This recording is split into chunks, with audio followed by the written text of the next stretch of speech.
Hola, buenos días hermanos y hermanas. Vamos a empezar este culto de domingo dándoos la bienvenida, aunque sea de manera virtual, aunque sea a través de estos artilugios que el Señor permite que tengamos y que son muy útiles y que sabemos apreciar ahora en momentos de necesidad.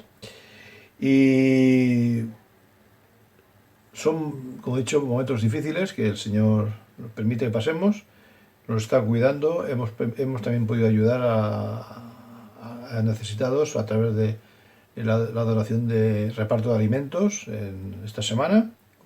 El Señor ha obrado para que todos los impedimentos que había, que a veces a lo mejor se nos hace a nosotros una montaña, pero el Señor, para Él no hay nada imposible, no hay nada que interponga en sus proyectos, en sus propósitos, y hemos podido repartir los alimentos.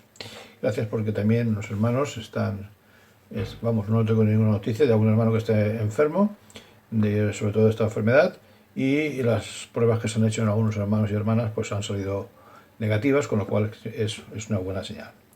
Quisiera compartir con vosotros este salmo, el Salmo 23, un salmo muy conocido, un salmo que el Señor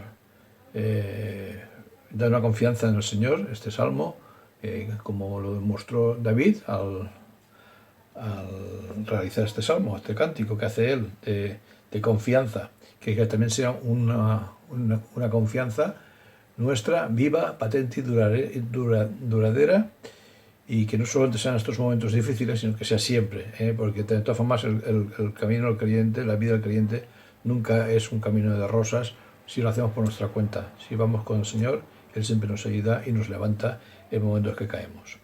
Dice así la palabra del Señor. El Señor es mi pastor, nada me faltará. En lugares de verdes pastos me hará descansar. Junto a aguas de reposo me conduce. Él restaura mi alma, me guía por senderos de justicia, por amor de su nombre. Aunque pase por el valle de sombra de muerte, no temeré mal alguno, porque tú estás conmigo. Tu vara y tu cayado me infunden aliento. Tú preparas mesa delante de mí en presencia de mis enemigos. Has ungido mi cabeza con aceite, mi copa está rebosando. Ciertamente el bien y la misericordia me seguirán todos los días de mi vida, y en la casa del Señor moraré por largos días. Una experiencia, como digo, que pasa David, una experiencia que estamos pasando nosotros. También hay confianza plena, que nos enseña a nosotros también a tener confianza en el Señor. Lo estamos experimentando, llevamos más de 40 días ya, y el Señor no nos deja, el Señor está con nosotros, el Señor nos protege. Incluso, fijaros en la confianza que muestra el salmista, aunque ande en valle de sombra de muerte. Y de alguna manera estamos en un valle de sombra de muerte, porque vimos muchos muertos por esta enfermedad, y no solamente en nuestra ciudad, en nuestro país, en nuestro continente, en todo el mundo. Luego, la palabra muerte está muy cercana en estos días con nosotros, y la palabra enfermedad y dolor y padecimiento y afligimiento.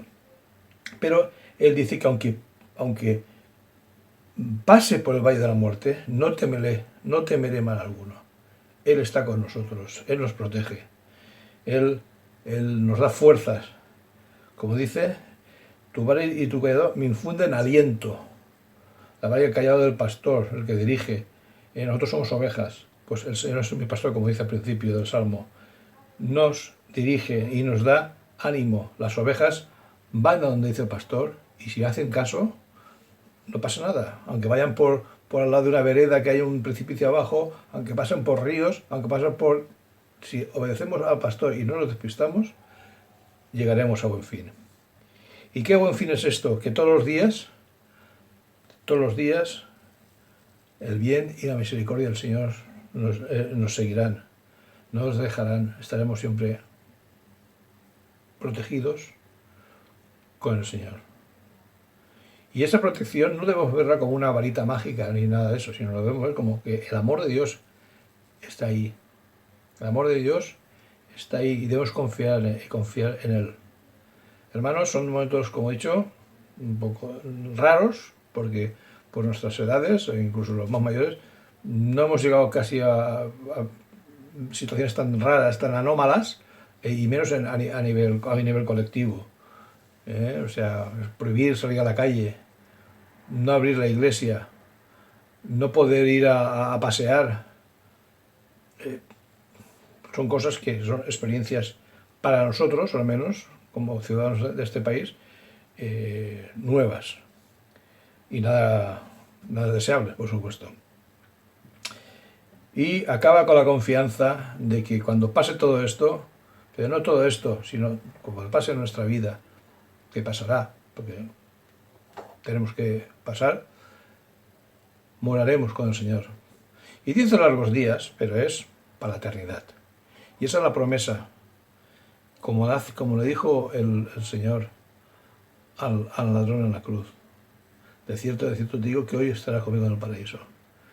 Eso es extensible a todos los que hemos creído en Él, a todos los que confiamos en Él.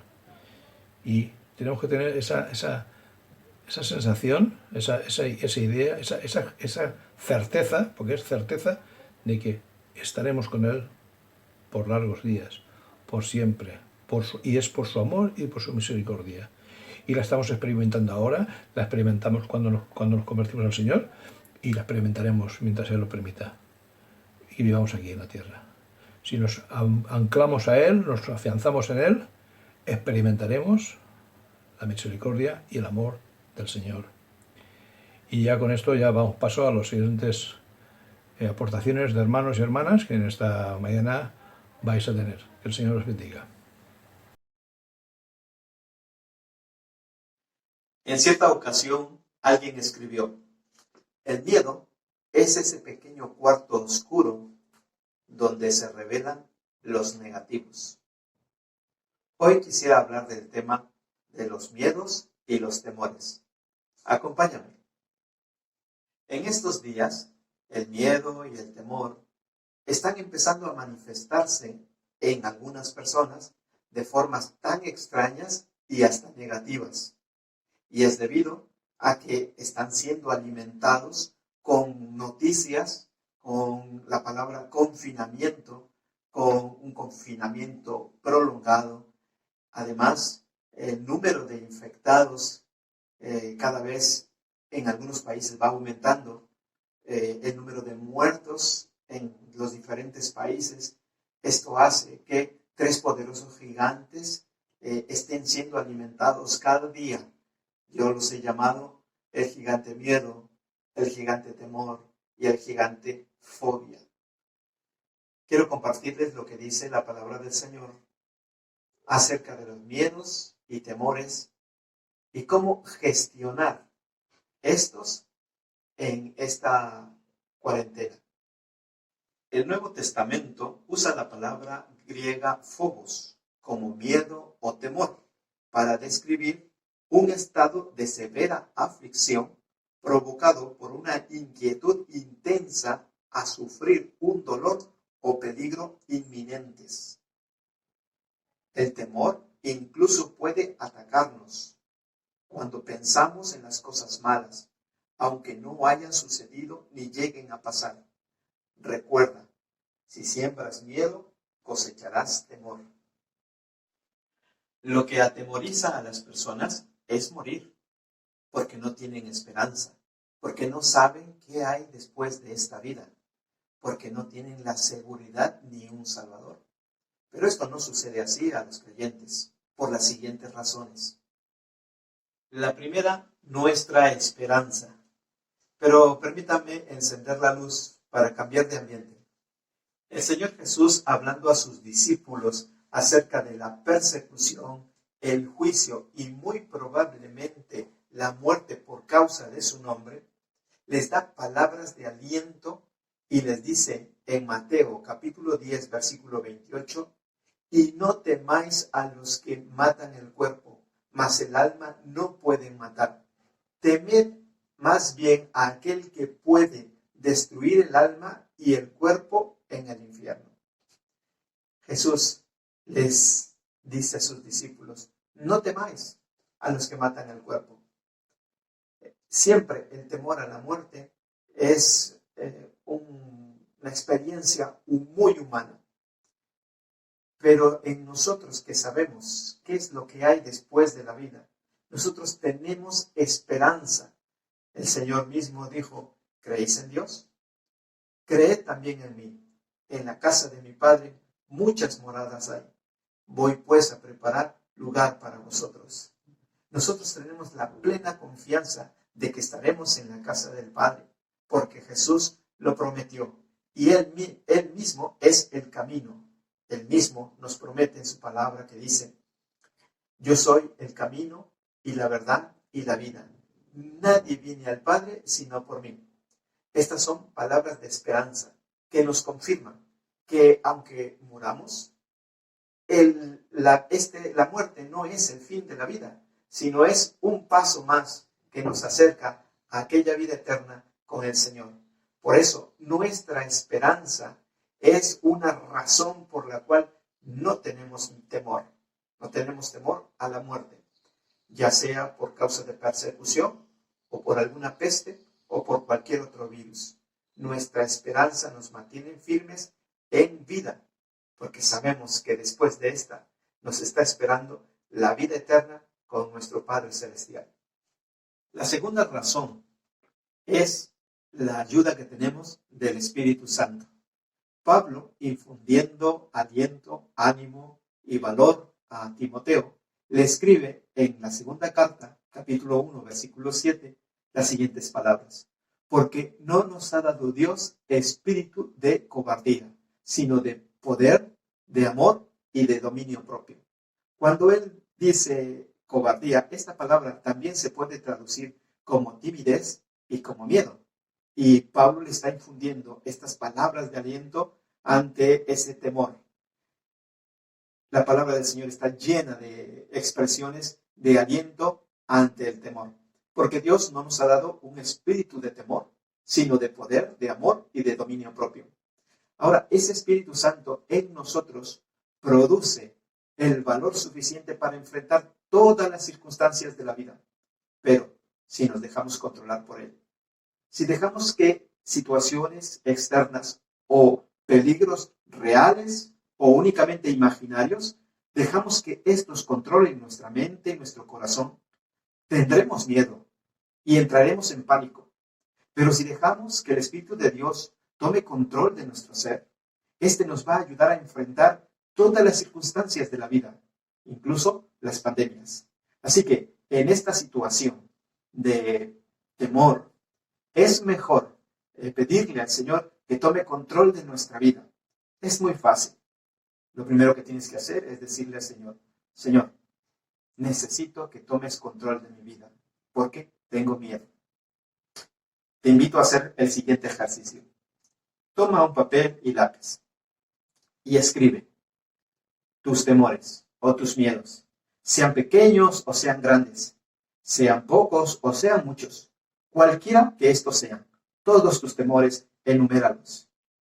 Y una vez que has escrito esto, le dices al Señor: Señor, aquí te entrego todos mis miedos, todos mis temores. Toma este temor que tengo y cámbialo, transfórmame. Transforma este temor en paz, en confianza, en seguridad en ti, Señor. Hazlo sinceramente. Después de esto, le dices al Señor: Señor, yo sé que tú me has dado tu Espíritu Santo. Y tu Espíritu Santo en mí ha de producir confianza y fe. Toma control de mi ser. Toma control de mis pensamientos. Todos esos pensamientos negativos, deséchalos de mi mente. Toma control de mi corazón. Toma control de estas emociones, de los miedos, y transfórmalos en valor, en confianza. También en este texto, Pablo le dice a Timoteo que Dios nos ha dado un espíritu de autocontrol. Él dice dominio propio. Y es eso, autocontrol. El Espíritu Santo nos fortalece para que tengamos un autocontrol. Ciertamente las calamidades pueden estar muy grandes, pero el Señor puede producir en nosotros un control con su Espíritu Santo, de tal manera que no nos dejaremos atrapar ni vencer por esos tres poderosos gigantes. Recuerda, miedo, temor, fobia, porque Dios nos ha dado su Espíritu Santo. Así que, querido, recuerda, Dios nos ha dado su Espíritu para que andemos en el Espíritu, con amor, gozo, paz, paciencia, benignidad, bondad, fe, mansedumbre, templanza, dominio propio. Otra más de las razones, pero a la vez una manera correcta de gestionar una situación de temor o de miedo, es la oración. La oración es un recurso que Dios nos ha dado para mantener una buena comunión con Dios, pero también enfrentar todas las situaciones de la vida e incluso la muerte. Así que echemos mano de la oración. Yo supongo que el apóstol Pedro fue un hombre temeroso. Era ansioso, nervioso, pero también temeroso. Porque él, tratando de animar y ayudando a los hermanos que habían salido huyendo, escribió esa preciosa carta que lleva por título Primera de Pedro. Y en el capítulo 5, versículo 7, él escribió las siguientes palabras: echando toda vuestra ansiedad sobre él, porque él tiene cuidado de vosotros. Me sorprendí cuando descubrí que este es un salmo y seguramente parte de un salmo favorito del apóstol Pedro, porque él en su ansiedad y en sus temores tenía un gran recurso, que es la oración. Y me llama mucho la atención porque él dice echando. Es una actividad constante, un continuar depositando en Dios sus aflicciones, sus luchas, sus temores, sus pruebas, para enfrentarlas con valor. Y efectivamente, Pedro fue un hombre muy valiente hasta el final de sus días. Es el recurso de la oración el que nos puede ayudar a ti y a mí para enfrentar no solamente esta pandemia, sino todas las circunstancias, todas las pruebas que nos vengan en la vida a un futuro cercano o un futuro lejano, hasta que estemos en la presencia del Señor. Así que recordemos las tres razones, pero a la vez son las mejores maneras de gestionar el miedo y el temor. Uno es nuestra esperanza y nuestra confianza, que es el Señor Jesús. La siguiente es que Dios nos ha dado un espíritu de poder, de amor y de dominio propio. Y tercero, un gran recurso que es la oración. Si nosotros ponemos en práctica estos consejos, entonces enfrentaremos estas circunstancias, es decir, el confinamiento sin temores, el confinamiento sin miedos, y enfrentaremos esta pandemia con mucho valor. Y quiero que puedas experimentar la paz del Señor, la fortaleza del Señor, mediante estos textos que hemos meditado. Muchas gracias. Un sueño de verano de Jordi Roig.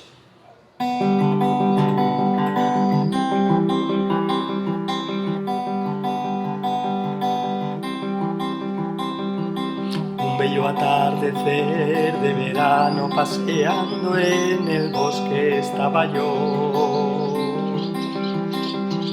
Me senté junto a un árbol frente al río y en sus ramas vi cantando a un ruiseñor. Y me quedé dormido sin pensar y comencé a soñar. Mas luego comprendí que todo mi sueño fue verdad.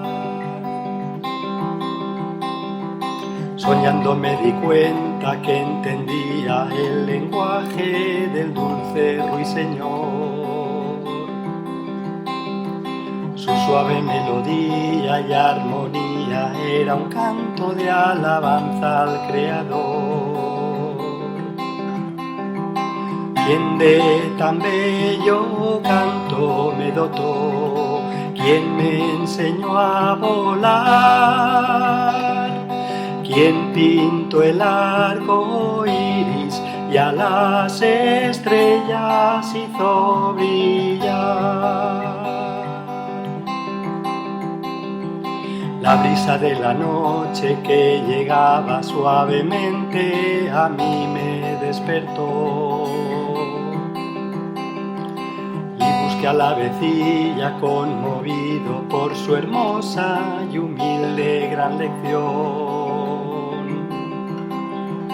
Y la encontré en su nido, dormida estaba ya. Sabía dar las gracias a quien la vida le quiso dar. Yo caí de rodillas y me puse a llorar, siendo yo más que un ave que pocas gracias te suelo dar. Ayúdame, Dios mío, que no me aparte de ti jamás.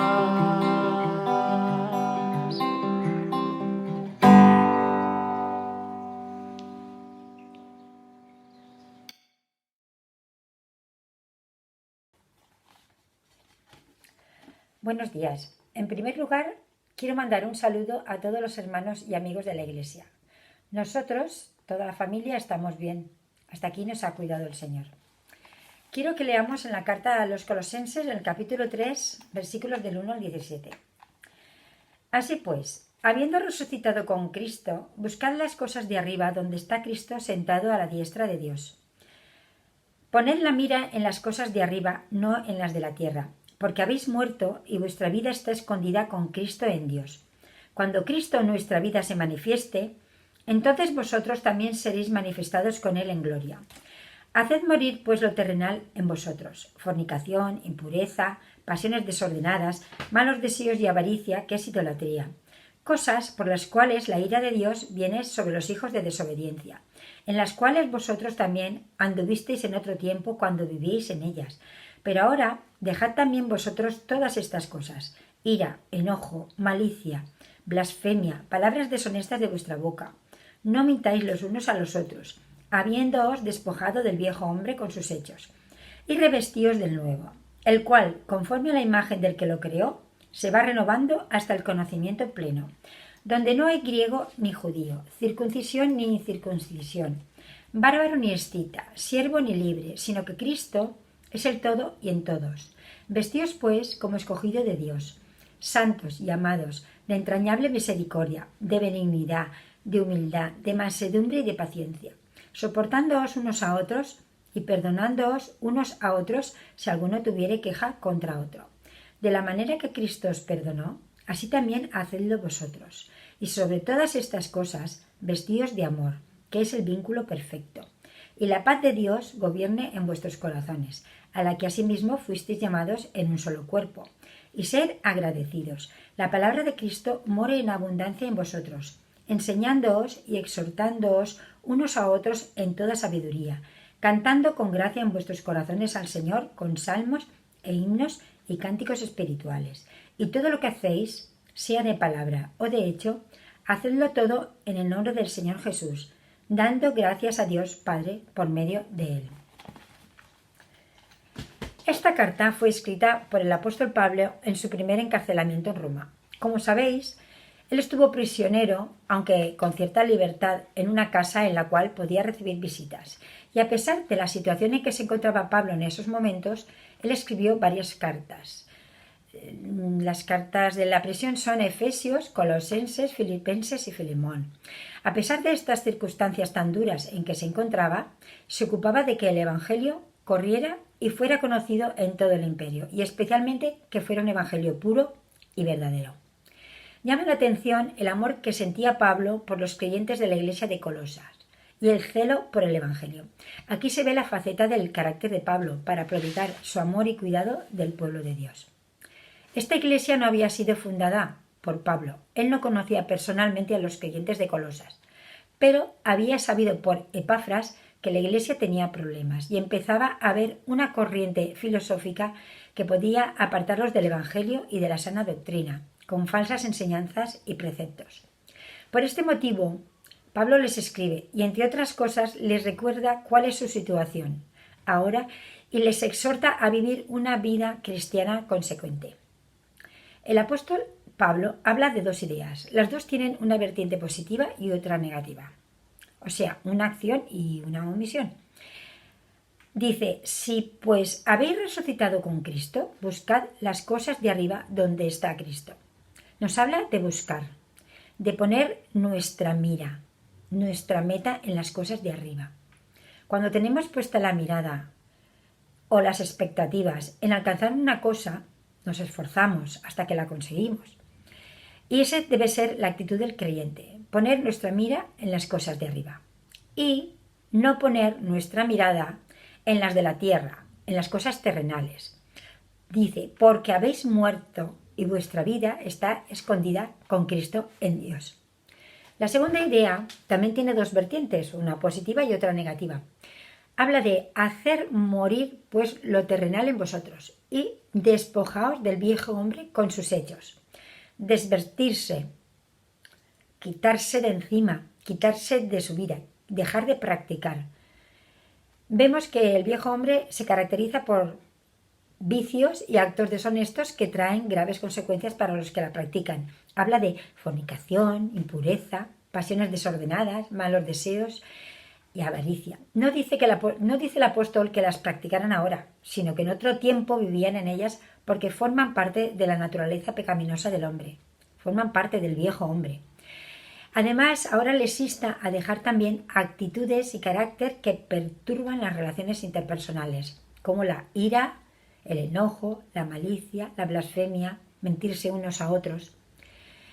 También habla de que traen división, discriminación racial, religiosa y social. Habla de griego y judío, circuncisión e incircuncisión, siervo y libre. Estas cosas no caben en el nuevo hombre, no caben en la Iglesia del Señor. El nuevo hombre se caracteriza por una conducta adecuada para el pueblo de Dios. Él dice, vestíos como escogidos de Dios, santos y amados. ¿De qué nos hemos de vestir? De misericordia, benignidad, humildad, mansedumbre y paciencia. Y sobre todo dice, vestíos de amor, que es el vínculo perfecto. Vínculo es aquello que une a las personas. Puede ser un contrato, una amistad, un parentesco. En el pueblo de Dios lo que debe unirnos es de amor. El amor lo que une a la Iglesia del Señor. Esta carta que Pablo escribió a la Iglesia de Colosas está escrita para todos los creyentes y en especial para nuestra Iglesia. Y nos exhorta a despojarnos, a quitar de nuestra vida aquello que nos estorba y nos ata a las cosas terrenales, que forman parte del viejo hombre, de la vieja naturaleza en la cual no debemos andar. Y nos exhorta a poner nuestro anhelo en las cosas de arriba y buscando crecer en el conocimiento de Cristo. Para conocer a una persona hay que pasar tiempo con ella. Pues para conocer al Señor debemos leer su palabra y pasar tiempo en oración con Él. Quiero terminar este pequeño pensamiento volviendo a leer el versículo 16, que me parece muy apropiado para el día de hoy. Dice, la palabra de Cristo more en abundancia en vosotros, enseñándoos y exhortándoos unos a otros en toda sabiduría, cantando con gracia en vuestros corazones al Señor, con salmos e himnos y cánticos espirituales. Que así sea. Amén.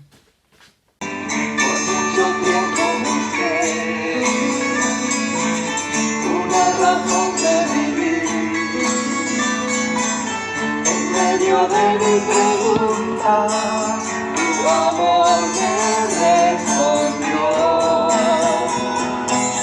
Ahora veo la luz y ya no tengo temor. Tu reino vino a mi vida y ahora vivo para ti.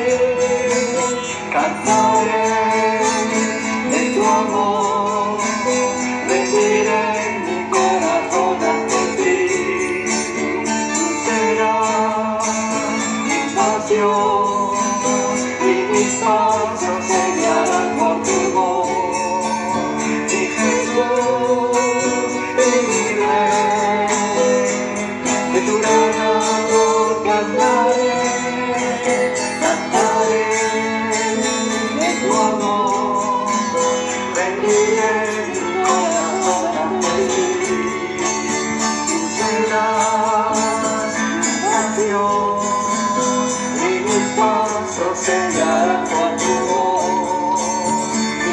Dios, de mi Rey, de gran amor cantaré, Señor.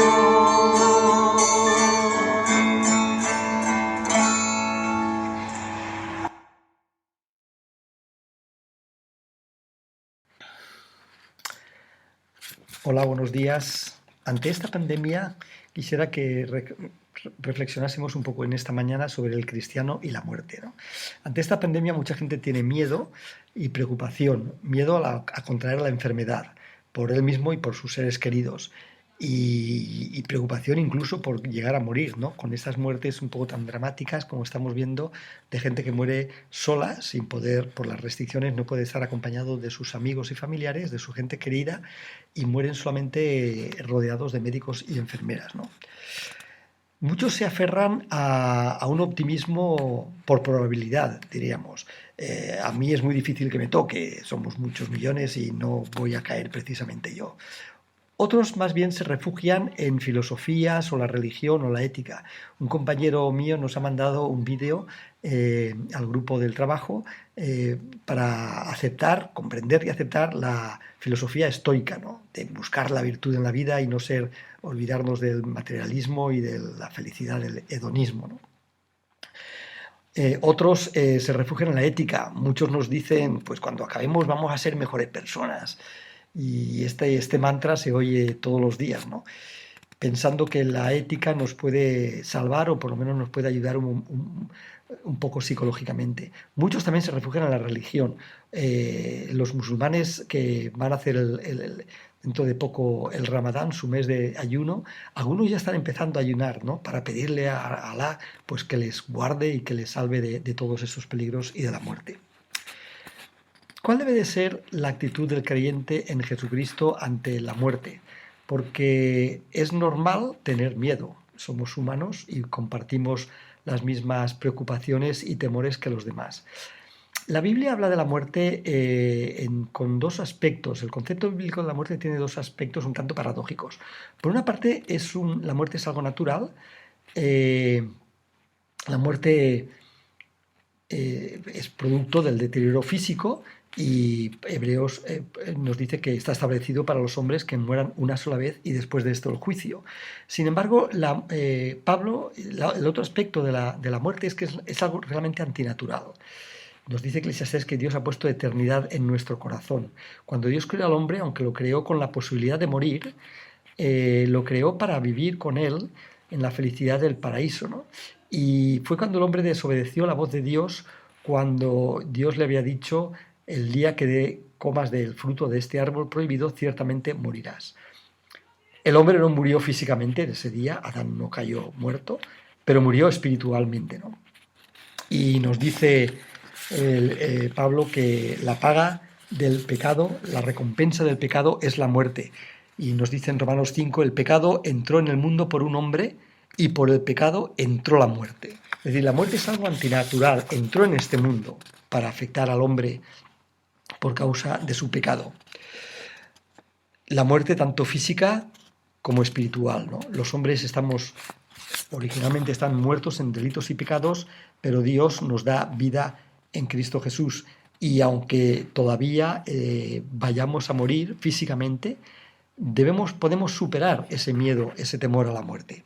La muerte es el mayor enemigo del hombre, que no puede vencer por sus propios medios, y por eso nos produce ese miedo, ese horror en nosotros, y es natural, ¿no? Pero el cristiano sabe que Cristo en su muerte venció a la muerte. Esto es una tremenda realidad que ya estaba prometida en la antigüedad, ¿no? Isaías 25:8 dice: Él destruirá la muerte para siempre. El Señor enjugará las lágrimas de todos los rostros y quitará el oprobio de su pueblo de sobre toda la tierra, porque el Señor ha hablado. Y Oseas 13 dice: de la mano del Seol los redimiré, los liberaré de la muerte. Oh muerte, yo seré tu muerte, y seré tu destrucción, oh Seol. Estos dos versículos los recoge Pablo en 1 Corintios 15, no hace falta que los volvamos a leer. Así que aunque tengamos que morir como todos los mortales, ya no tenemos temor y desesperación ante ella, porque sabemos que el Señor, en cuanto murió, al pecado murió una vez por todas. Con su muerte, Él venció a la muerte, llevando también nuestro pecado. Así lo expresa Hebreos 2. Nos dice el autor de Hebreos estos versículos tan importantes, ¿no? Así que por cuanto los hijos participaron de carne y sangre, Él, Cristo, igualmente participó de lo mismo para anular mediante la muerte el poder de aquel que tenía el poder de la muerte, es decir, el diablo, y liberar a los que por el temor a la muerte estaban sujetos a esclavitud durante toda la vida. El Nuevo Testamento, cuando habla de la muerte de los cristianos, usa una palabra que sabéis que me gusta porque es una especial, habla de dormir, ¿no? Y del dormitorio, el cementerio. Para el cristiano la muerte existe, pero ha sido transformada, ya no tiene esa negrura y esa irremediabilidad, ya no es irremediable. Para el cristiano la muerte es un dormir en el Señor, ¿no? Hemos pasado del estado de muerte al estado de la vida. Jesús nos dijo en Juan 5:24, en verdad os digo, el que oye mi palabra y cree al que me envió, tiene vida eterna, y no vendrá a condenación, sino que ha pasado de muerte a vida. Pablo lo expresa de esta manera también tan preciosa en 2 Timoteo capítulo 1, dice, la gracia que nos fue dada en Cristo Jesús desde la eternidad, ahora ha sido manifestada por la aparición de nuestro Salvador Cristo Jesús, quien abolió la muerte y sacó a luz la vida y la inmortalidad por medio del Evangelio.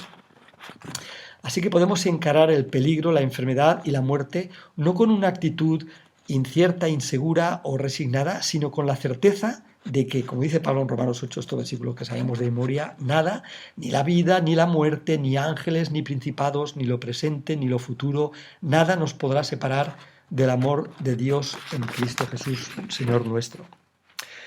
Y podemos repetir, para ir terminando ya esta reflexión, con plena certeza de fe, las palabras de Pablo en Filipenses 1. Para mí el vivir es Cristo y el morir es ganancia.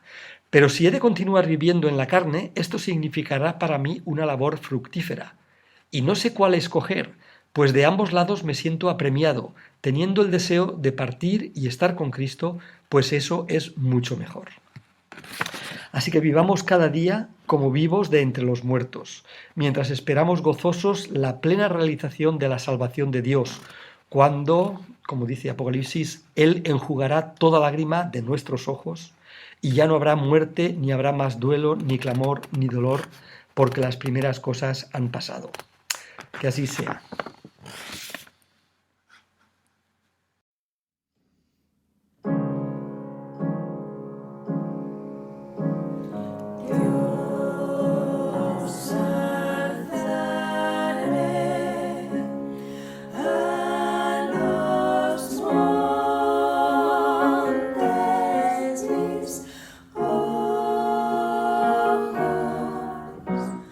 Sé que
Dios.